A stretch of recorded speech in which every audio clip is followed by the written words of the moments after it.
Hello,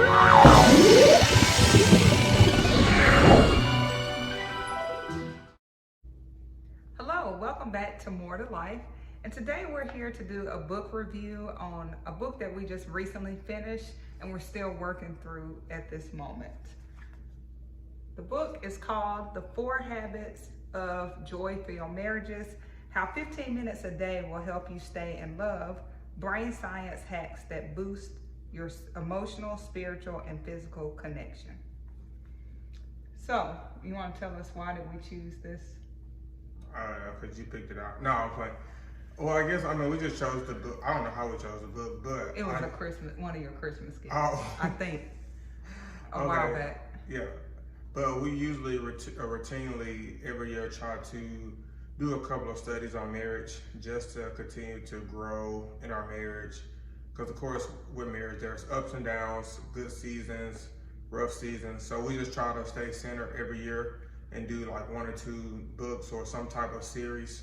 So this was the series or the book that we chose so far that we did in the first half of the year. So this one is by Marcus Warner and Chris Coursey. At least one of these gentlemen have like over 30 years of doing these exercises that they call brain science. And we've enjoyed it. If you are not a reader, you will still enjoy this book. It's really thin. Yes, because like this is like perfect book, especially for husbands, because you know, usually wives try to get these long books. Like the book is like a 6 by 4 inch, so that lets you know the pages are not big, and then the chapters are not long, and it's only like 6 chapters. So really good book, but have good practical stuff.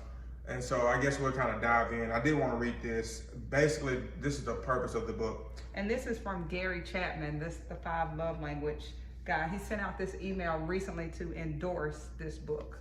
Okay. The author's purpose that in every relationship there's a joy gap. The moments of time between moments of joy together. As this distance becomes wider between you and your spouse, you leave your relationship vulnerable to things that easily erode or destroy your connections. So he talks about this joy gap, like the bigger that gap, the more issues arise between like the different joys that you have in your relationship. So basically with this book, they have an acronym called PLAN, and basically it's 4 habits that they talk about. If you kind of do these habits, you're able to shorten that joy gap. Is an acronym called PLAN? Yeah, it's called PLAN. Yeah. Oh, okay. Yeah. No, PLAN. That's what I said, PLAN. Oh, I thought you said play. No, I said PLAN. So yeah, so we're just going to high level just mention each one, high level, not deep, because they need to get the book to read. Right, no spoilers, no spoilers. And they have different activities. And we'll be honest, that's one thing with us, like they have activities to do daily, you know, getting into the habit. And we get into where we're doing it daily at times, and then where it goes like a week or 2 weeks. You know how it is. So I mean, it's something that we're constantly trying to grow continuously to make it a daily routine. And when you think about it, they're asking you to do 15 minutes a day. Y'all, out of 24 hours, surely we can find 15 minutes. And we even mess up, but when we do mess up, I'm like, man, I have 15 minutes to give to invest in my marriage. So it's really not that big of a commitment. And it's fun. It's fun stuff. It ranges from like rated PG to rated R. You know, it's just fun stuff for married people. Right. Anyway, so the first one is... I'm giving them a feel of what's in here. This is a PG-13 YouTube channel. So number one... say what exercises. Number 1 is the P. It's called Play Together. And so that includes, as she mentioned, it could be a variety of different things. You know, ours been sometimes we play cards. Because I'm competitive, she's competitive, and we play different card games, or we play Clue, or what's the one we played the other night? Speed? No, you can't beat me in Speed. The one with is it Clue where you gotta find like Miss Peacock? Yeah. Oh, okay, cool. That's good. Yeah. So just different things, you know. So that's the P. All right, L. L is listen for emotion, my favorite. So it's just. And my least favorite. Yeah. But I was really proud of Lamar. He really made some progress in this area. So you can pretty much gather what listen for emotion means, but they give you practical ways on how to listen. And that's one thing about the book. It has like 6 different ways to practice this in every chapter. So you don't have to come up with your own ideas. So number 3 is appreciate daily. That's something that we've grown in over the last few years of our marriage.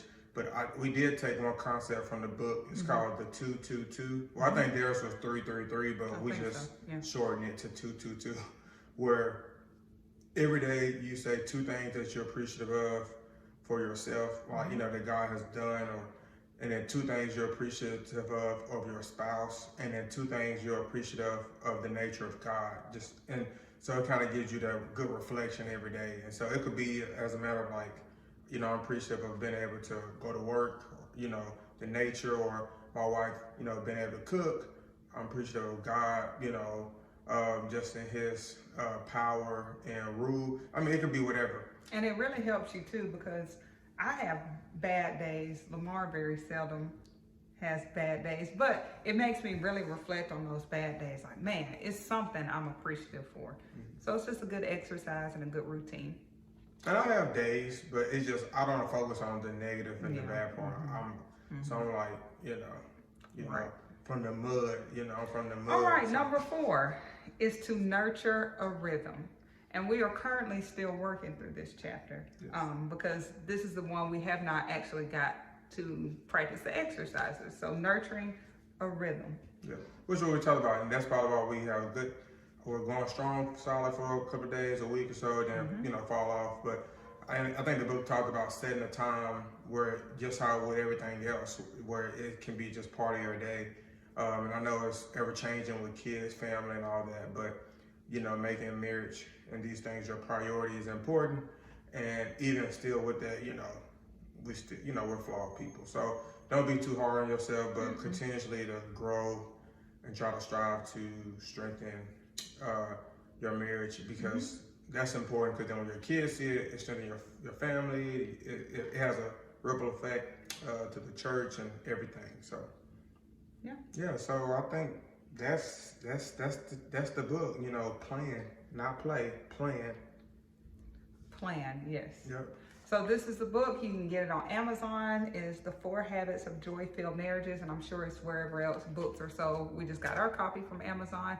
And I was excited because in Gary Chapman's book, we're going to be reading next, you don't even know, She's gonna is how to foster this joy-filled concept in children. So, I'll read for the kids. It's another short one for the kids. So we'll work through that one next. Short, that's what I like to hear. But thank you guys. Leave comments. Let us know what videos you want to hear from us next. See you later. What are you doing? See you later, alligator, in Carson's words. After a while, crocodile. Shall we keep going?